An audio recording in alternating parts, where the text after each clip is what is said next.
আমি কোনোদিন এদেরকে ক্ষমা করবো না, আর আমি বিসিবির কাছে এদের বিচার চাই না। আমি আমার আল্লাহর কাছে এদের বিচার দিয়েছি। জাহানারা আলমের অভিযোগ যেন খুলে দিয়েছে বাংলাদেশের নারী ক্রিকেটের জমে থাকা আড়াল।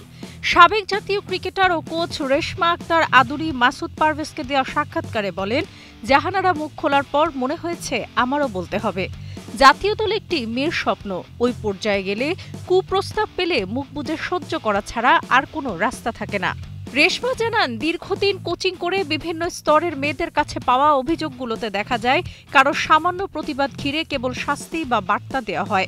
তিনি কক্সবাজারে এক ক্যাম্পের উদাহরণ দেন, খাবারের মান নিয়ে প্রতিবাদ করায় লতা মণ্ডলকে ২০ দিনের জন্য সাসপেন্ড করা হয়।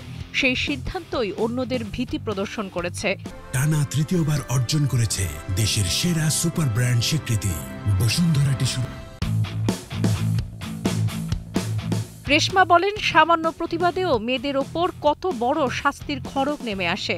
আরও কড়া কথা, রেশমা সরাসরি নাম তুলে অভিযোগ করেছেন যে যেসব উচ্চ পদস্থ পুরুষ বিভিন্ন সময়ে মেয়েদের উত্ত্যক্ত করেছেন তাদের মধ্যে একজন হলেন নাজমুল আবেদিন ফাহিম। তার কথায়, অনেক মেয়ের কাছ থেকেই আমি ওনার চারিত্রিক সমস্যার বিষয়ে অভিযোগ পেয়েছি।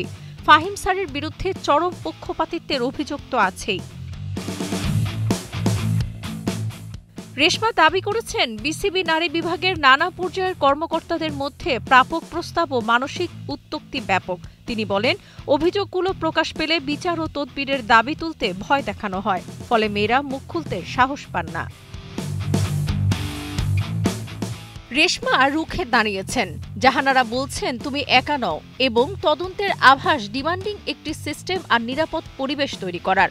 এখন প্রশ্ন রয়ে গেল, বিসিবি ও সংশ্লিষ্টদের পর্যায়ে কী পদক্ষেপ নেওয়া হবে এবং তদন্তের সত্য উদ্ঘাটিত হবে কিনা। সাবরিনা কাজী, কালের কণ্ঠ।